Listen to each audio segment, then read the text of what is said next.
산 너머 외딴집 할매가 끝내 말하지 못한 마지막 이야기. 일부. 밤마다 들리던 그 발자국 소리. 산 너머 외진 골짜기. 지도로도 찾기 어려운 마을에서 가장 오래된 집이 하나 있었지. 사람들은 그 집을 그냥 산 너머 외딴집이라 불렀다. 이미 오래전부터 빈집이었지만 마을 사람들 누구도 가까이 가려 하지 않았어. 그래도 너른 마당에 서 있는 감나무 한 그루, 그리고 바람 불 때마다 삐걱거리던 낡은 처마는 마치 누군가 여전히 그 집을 지키고 있는 것처럼 느껴지곤 했다. 그리고 그 집에 얽힌 이야기를 가장 잘 알고 있는 사람. 바로 산 아래에 살던 할매였다. 그 집엔 아직도 있다. 할매는 평생을 이 마을에서 보낸 분이었지. 눈매는 인자했지만 산 너머 외딴집 이야기가 나오기만 하면 표정이 굳어지곤 했어. 그 집에 아직도 있어.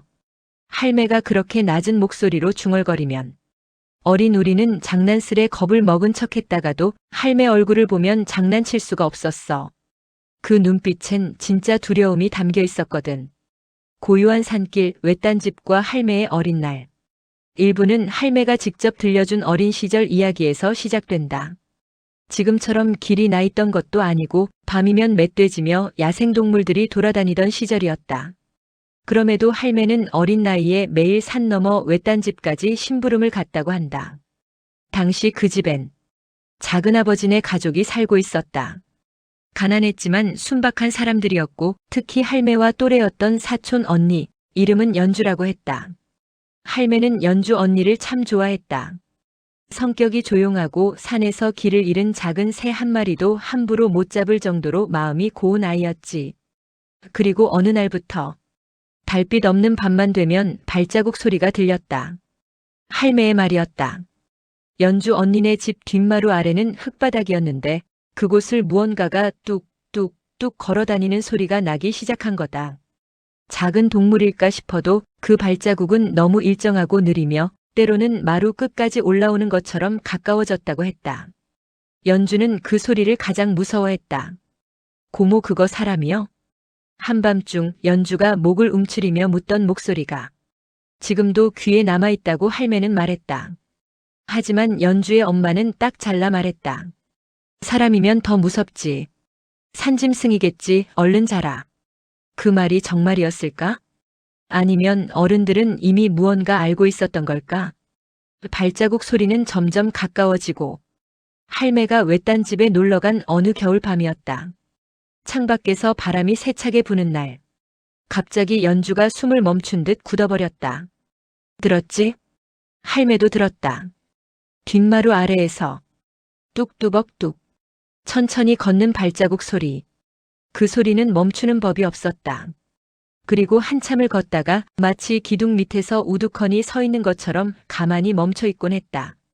어두운 창문 너머 할매는 처음으로 그것이 사람일 수도 있다는 생각이 들었다고 했다.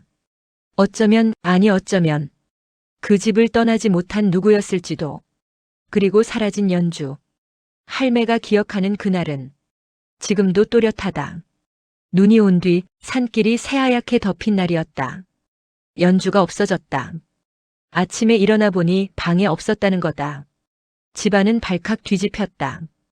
연주의 엄마는 산을 뒤지고 동네 사람들은 들불처럼 몰려들어 연주를 찾으러 다녔다. 그런데 연주의 흔적은 외딴집 뒤에서 끊겼다. 아무런 발자국도 남지 않은 새하얀 눈밭 위에서 마치 누군가가 집어올린 것처럼. 그때 사람들은 짐승의 짓이라고 했다. 호랑이나 큰 멧돼지가 데려갔을 거라고. 하지만 할매는 지금도 단호하게 말했다. 짐승이 발자국을 안 남길 수가 있나. 그건 짐승이 아니다. 그리고 할매 얼굴이 살짝 떨렸다. 그날 밤 연주가 나한테 말했어. 그거 사람이야. 할매가 영영 말하지 못한 이야기. 연주가 사라진 뒤에도 발자국 소리는 계속됐다고 한다. 세 가족이 오래 버티지 못하고 집을 떠나면서 집은 빈집이 되었고 그 후엔 소리도 들리지 않았다고들 했다. 하지만 할매는 아니라고 했다. 사라지긴 왜 사라져? 난 지금도 가끔 들린다. 할매는 늘 말을 아꼈다. 그 집에 뭔가 있다는 듯이, 그 뭔가가 연주를 데려갔다는 듯이. 그러면서도 끝내 정확히 무엇을 보았는지에 대해선 말하지 않았다. 하지만 우리가 6부까지 이어서 들을 이야기는 바로 할매가 남기지 못한 그 마지막 조각이다. 그건 할매가 임종 직전에 남기려고 했던 이야기이기도 하다. 그리고 2부에서는 할매가 생전에 절대 하지 말라던 행동, 그 금기가 등장한다. 2부. 절대 부르면 안 되는 이름. 연주가 사라진 뒤 산 너머 외딴집은 더 이상 사람의 집이 아니게 되었다. 문풍지 사이로 바람만 드나들고 눈이 오면 처마 끝에 덧씌워진 하얀 눈만이 그 집의 존재를 알려주는 듯 했다. 하지만 마을 사람들에게 그 집이 단순한 빈집이 아니었다는 사실은 너무나도 명확했다. 왜냐면 그곳을 지날 때마다 누군가가 우리를 바라보는 느낌이 들었기 때문이다. 그리고 그 감각을 가장 먼저 말리던 사람이 바로 할매였다. 애들아, 이름을 부르면 안 된다. 어린 시절 친구들과 산길을 오르다가 우리가 장난처럼 서로 이름을 크게 부르면 할매는 어김없이 이렇게 말했다. 산에서는 이름을 함부로 부르지 말어. 특히 외딴집 근처에서는 더더욱. 처음엔 그냥 옛 어른들의 미신 같은 말이라고 생각했다. 하지만 할매의 표정은 그저 미신을 믿는 표정이 아니었다. 그건 분명 두려움이었다. 그리고 겪어본 사람만이 말할 수 있는 경고에 가까웠다. 우리는 이유를 물었지만 할매는 대답하지 않았다. 이유 알면 밤에 잠 못 잔다. 모르는 게 더 낫지. 그 말은 늘 거짓말처럼 들렸지만 지금 생각해보면 할매는 우리가 그 비밀에 너무 일찍 다가갈까 무서워했던 것일지도 모른다. 할매가 처음으로 깨달았던 그것. 일부에서 이야기했듯이 연주 언니가 사라지기 전부터 외딴집 주변에서는 기묘한 발자국 소리가 계속 들렸다. 하지만 할매는 그 발자국이 단순한 소리가 아니었다는 걸 어느 순간 깨달았다. 그건 누군가가 부르기를 기다리는 발자국 소리였다. 발자국은 늘 뒷마당에서 멈췄고 그 자리에서 한참을 서성대거나 천천히 마루 끝까지 다가왔다고 한다. 그리고 꼭 그때였다. 연주가 처음으로 말했다. 고모, 혹시 나를 부르는 소리 못 들었어요? 할매는 못 들었다고 말했다. 하지만 연주는 떨리는 목소리로 이어서 말했다. 저기, 뒤에서 누가, 연주야, 하고 부른다고. 연주는 울먹이며 말했다. 근데, 사람 목소리가 아니었어. 그 말 이후, 연주는 밤마다 악몽을 꾸기 시작했다. 그리고 바로 그 시기, 어른들은 이상하게 연주를 혼자 두지 않으려 했고, 밤이면 등잔불을 끌 때도 깜짝깜짝 놀랐다. 어른들이 알고 있었던 걸까? 아니면 이미 어떤 징조를 느꼈던 걸까? 그 이름을 부르면 안 되는 이유.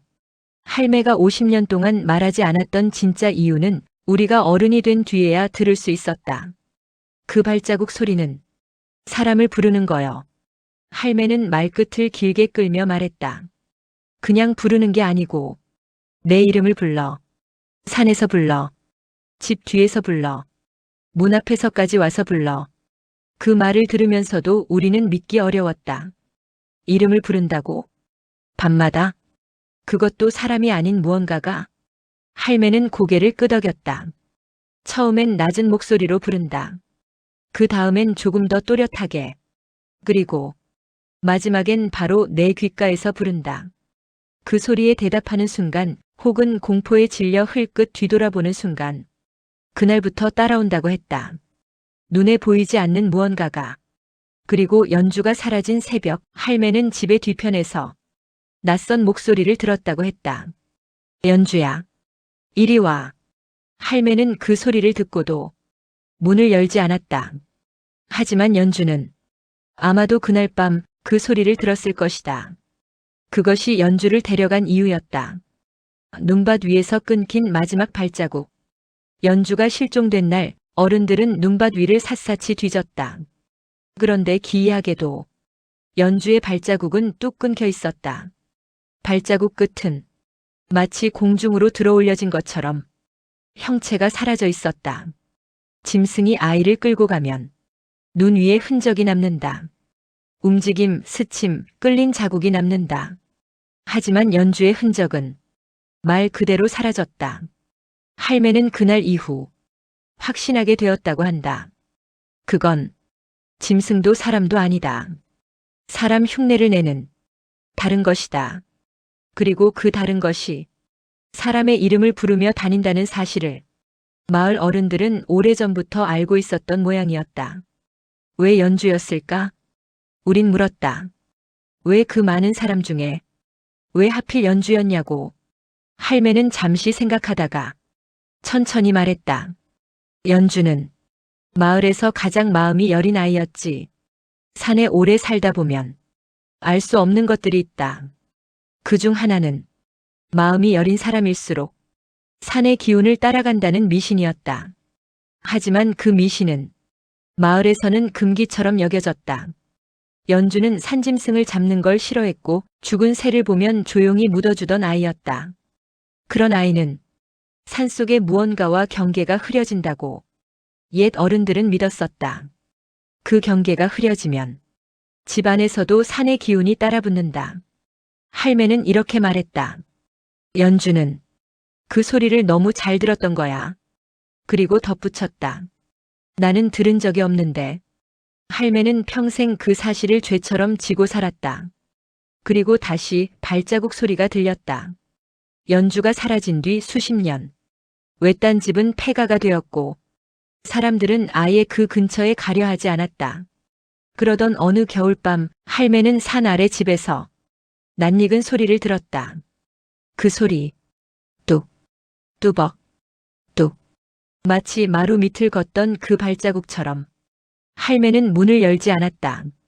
하지만 문틈 사이로 희미하게 들린 한마디는 그날 이후 할매를 평생 괴롭혔다. 고모. 그건 연주의 목소리였다. 실제였는지 환청이었는지는 할매조차 확신하지 못했다.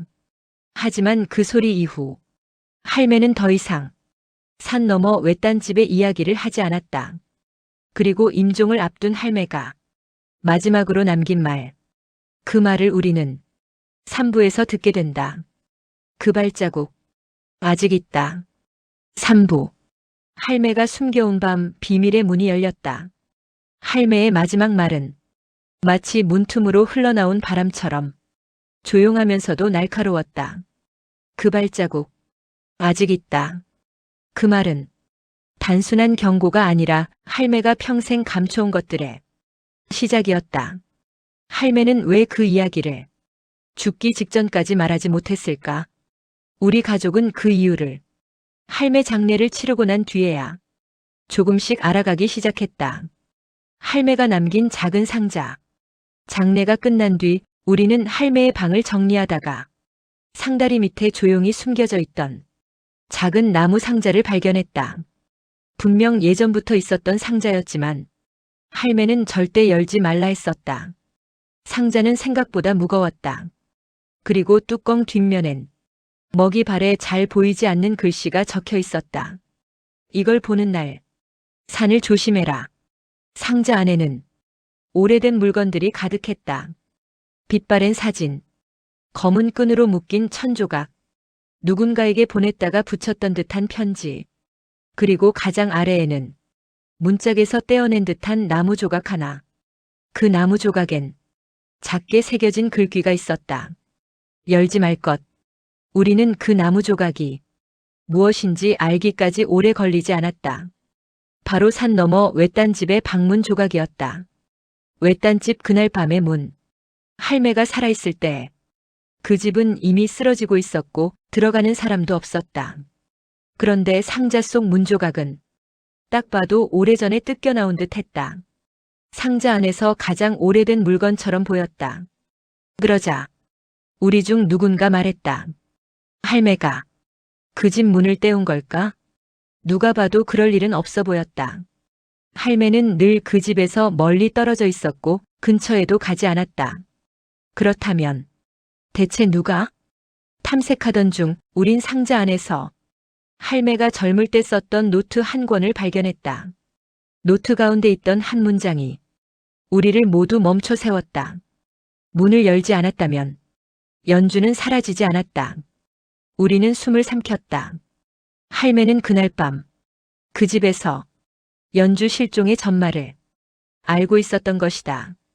할매가 말하지 못한 그 밤, 노트 뒤편에는 우리가 처음 듣는 이야기들이 적혀 있었다.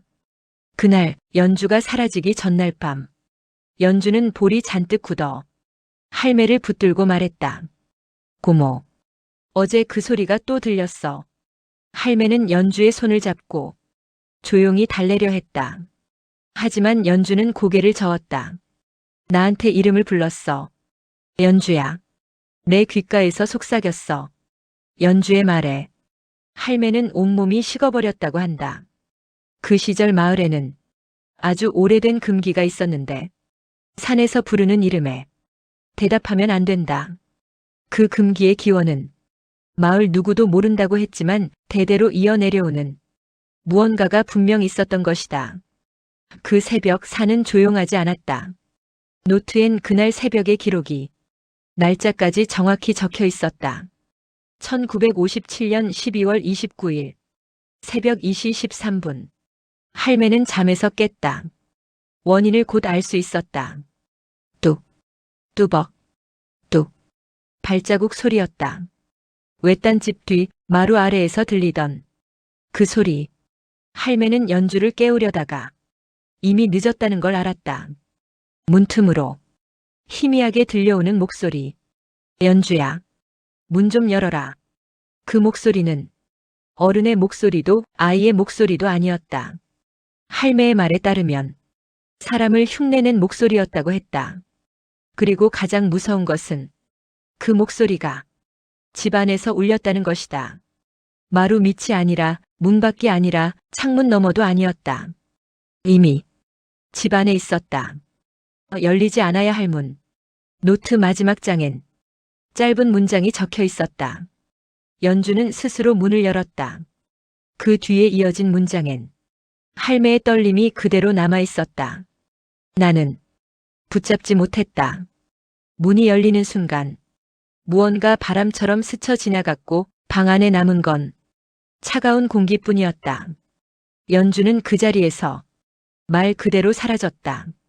즉시 어른들이 불려왔지만 아이는 이미 없었다. 눈밭 위에는 발자국이 없었다. 그리고 그날 이후 마루 밑에서 들리던 발자국은 집 밖에서도 들리기 시작했다. 마치 새로운 누군가를 찾는 것처럼. 할매가 남긴 마지막 경고. 노트의 마지막 페이지. 가장 덜 선명하고 가장 급하게 씌어진 글씨. 문은 다시 열렸다. 그리고 그 아래 굵은 획으로 쓰여진 마지막 문장. 그 발자국. 내 집까지 왔다. 우리는 노트를 덮은 채 한동안 아무 말도 하지 못했다. 할매는 평생 그 발자국이 자신을 따라왔다고 믿었다. 그리고 임종 직전 이 한마디를 남겼다. 다음엔 내 이름을 부를 거다. 그 말은 저주가 아니었다. 경고였다. 우리가 절대 산에서 이름을 부르지 말아야 할 이유. 그리고 사부에서는 그 경고를 무시한 누군가에게 무슨 일이 일어났는지 다룰 것이다. 그때의 사건이야말로 이 전설을 현재로 끌고 오는 결정적인 순간이었다. 사부. 그 이름을 부른 순간 모든 게 다시 시작됐다. 할매의 노트가 밝혀낸 진실은 우리 가족에게 충격 그 자체였다.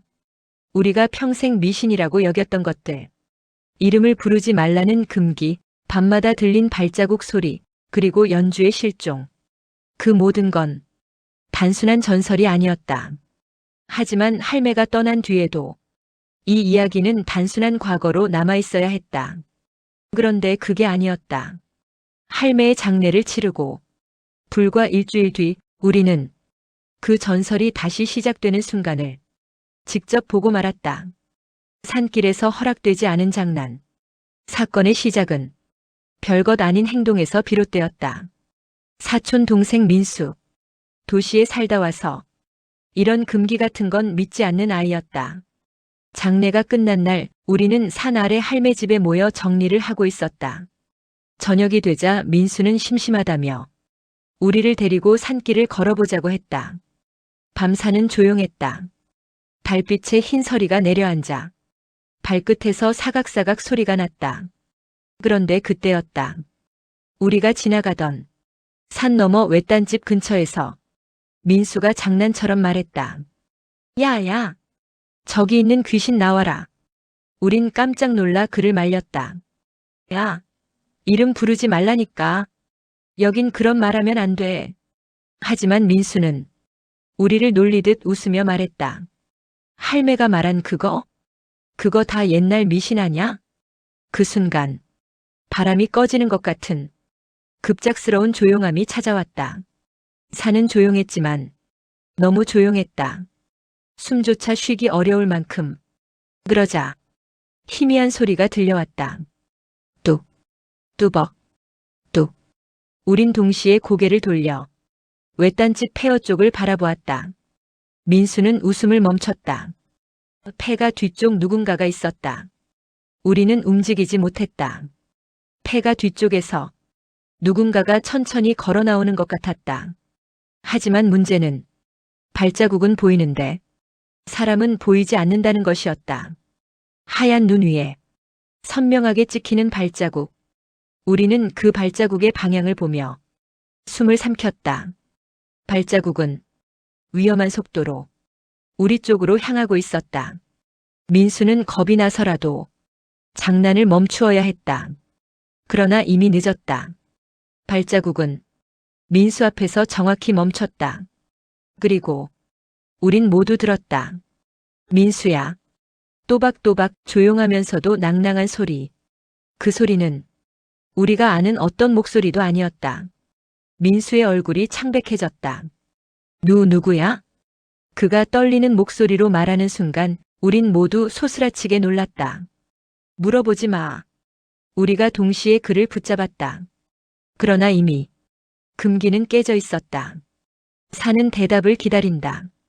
옛 어른들이 늘 했던 말이 있다. 산에서 이름을 부르는 건 부르는 게 목적이 아니다. 대답을 들으려는 것이다. 그렇다. 그 존재는 항상 응답을 기다린다. 그리고 민수는 거의 대답할 뻔했다. 그 순간 갑작스러운 바람이 우리 머리 위를 스쳐 지나갔다. 나뭇가지들이 흔들리고 눈가루가 튀었지만 우리는 아무것도 볼 수 없었다.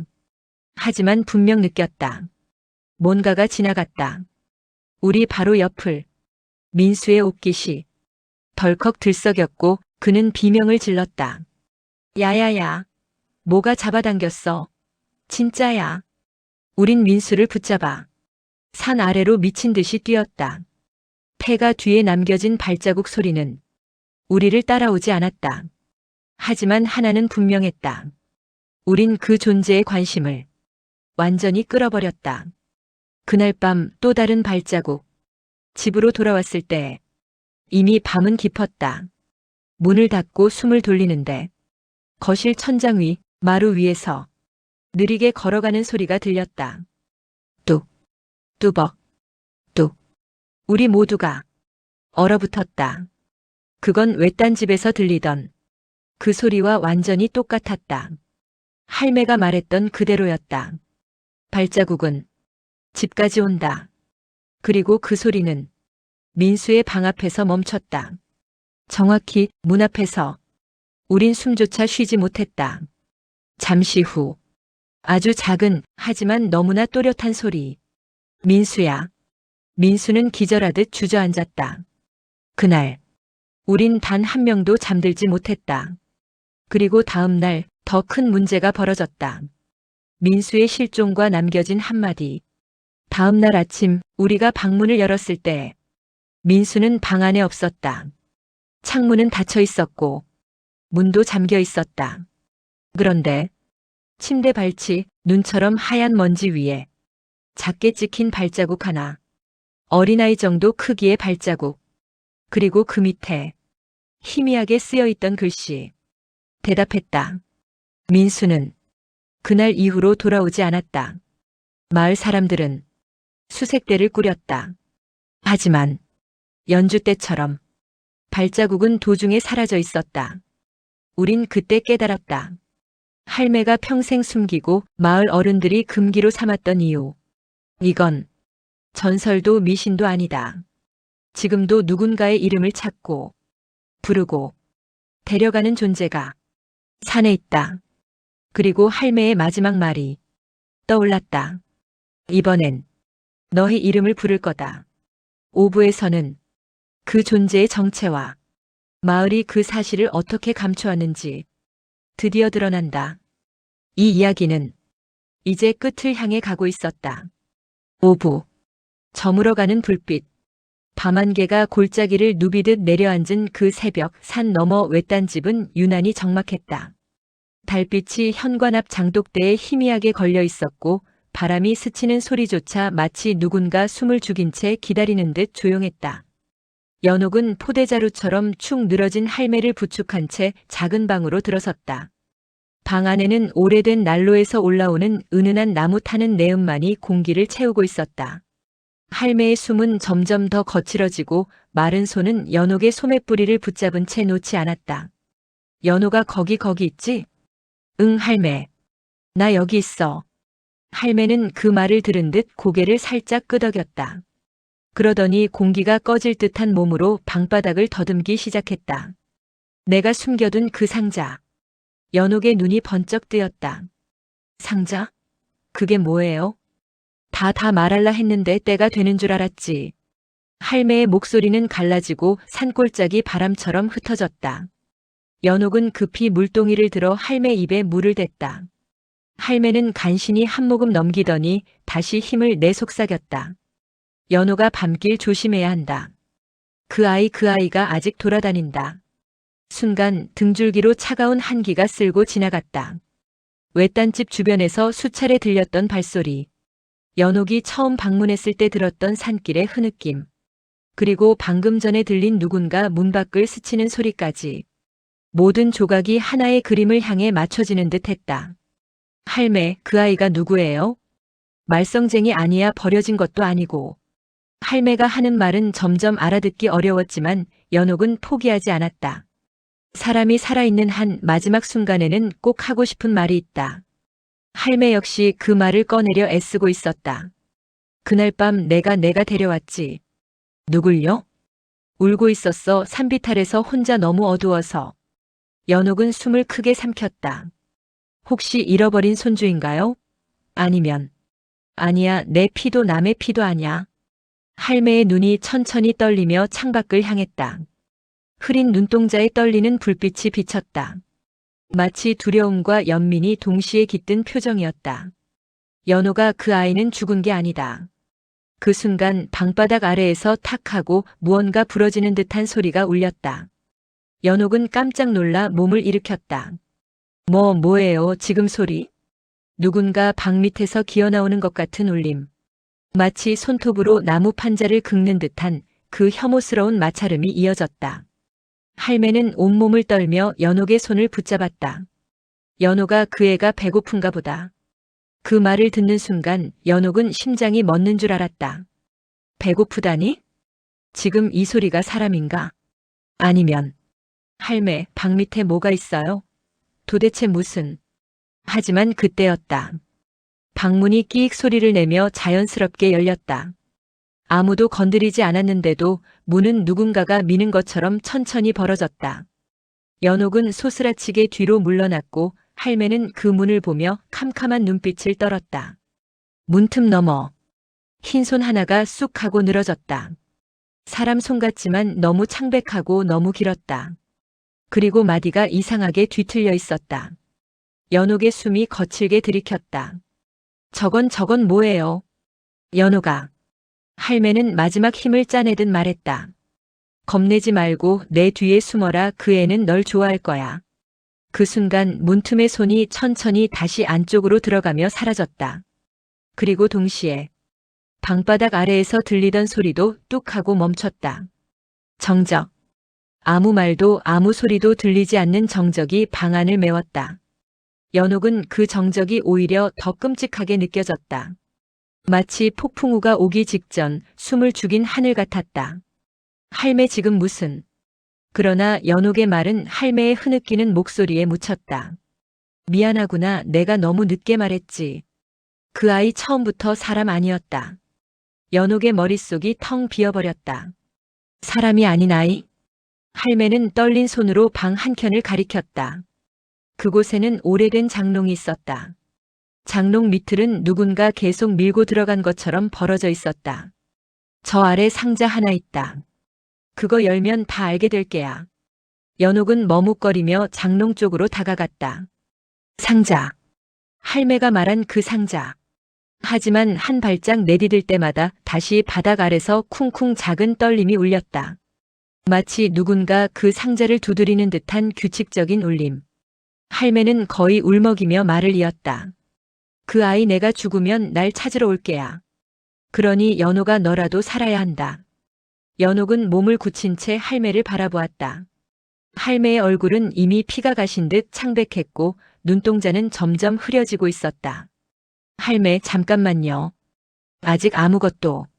하지만 그 순간 짐승도 사람도 아닌 목소리.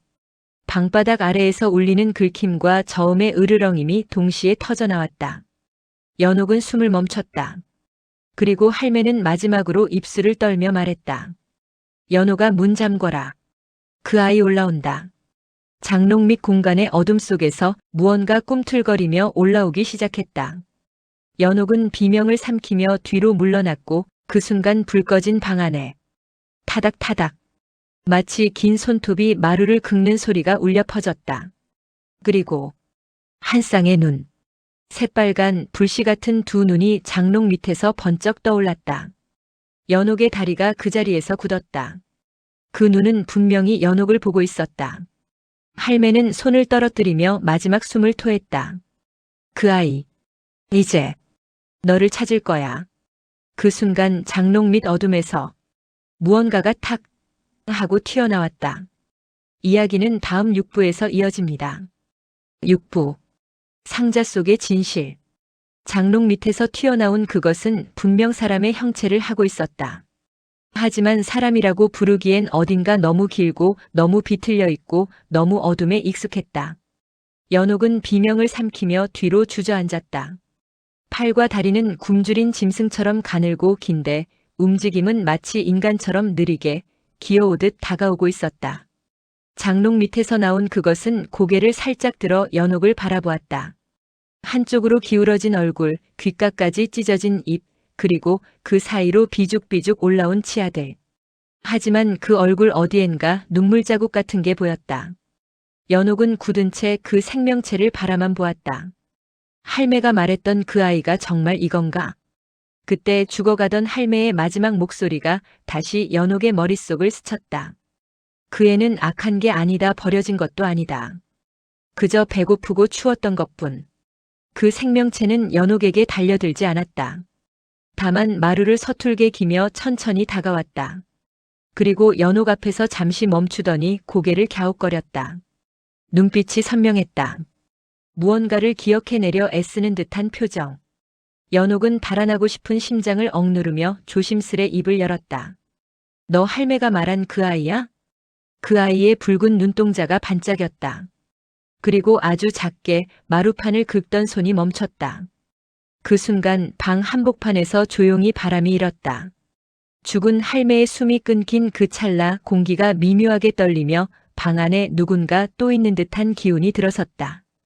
연옥은 할매의 몸에서 흘러나온 작은 바람 자락을 보며 저도 모르게 속삭였다. 할매가 너 기다렸어. 그러자 그 괴이한 아이는 천천히 고개를 숙였다. 마치 그 말이 통하는 것처럼. 하지만 더 큰 문제는 따로 있었다.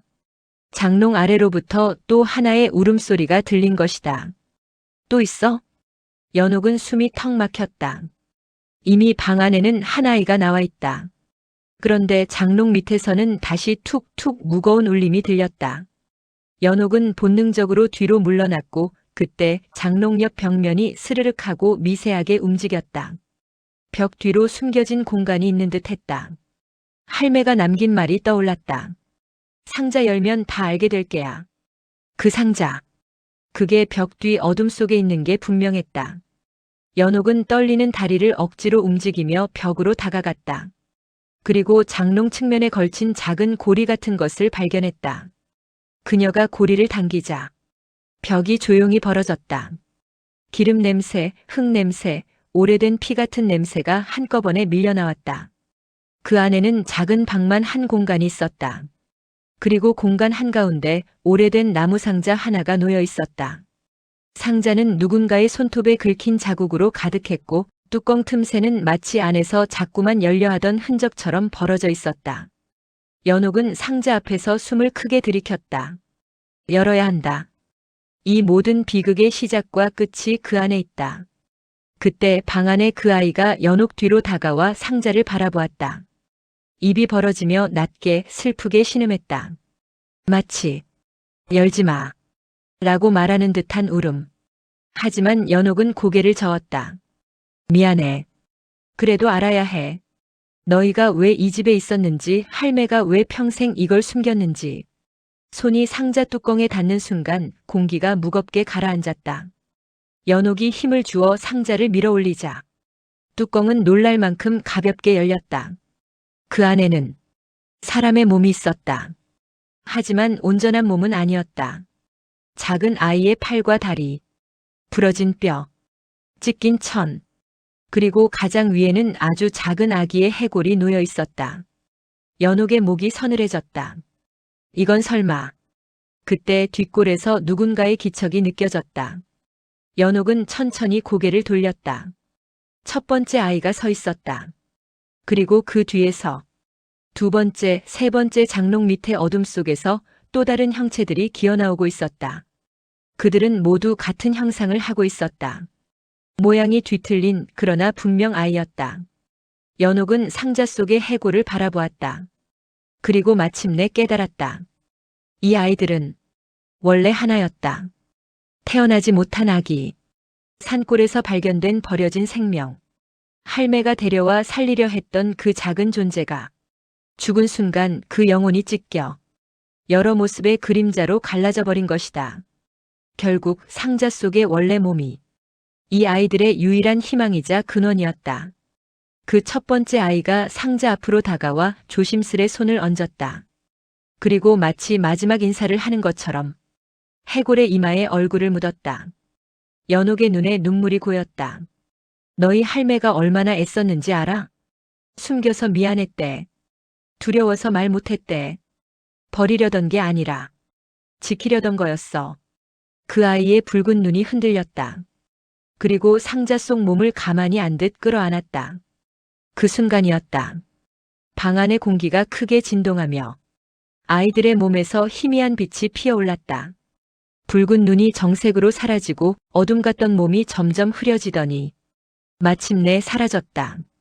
모든 아이가 하나둘 연기처럼 천천히 날아오르며 상자 속 해골과 함께 빛으로 돌아갔다.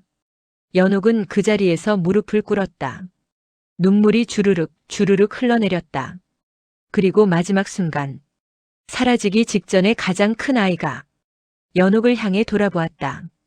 그 얼굴은 처음처럼 일그러진 모습이 아니라 조용히 웃는 사람 아이의 얼굴이었다. 아주 살짝 고개를 숙였다. 할매한테도 안부 전해줘. 아이가 남긴 마지막 속삭임과 함께 빛은 완전히 사라졌다. 방 안은 다시 조용해졌다. 상자도 아이도 어둠도 모두 사라져 있었다. 그리고 연옥의 옆에는 평온한 얼굴의 할매만이 누워 있었다. 할매의 얼굴은 마치 평생의 무거운 짐을 내려놓은 사람처럼 따뜻하고 편안했다. 연옥은 할매의 손을 잡았다. 할매, 이제 걱정하지 마요. 그 아이들 잘 갔어요.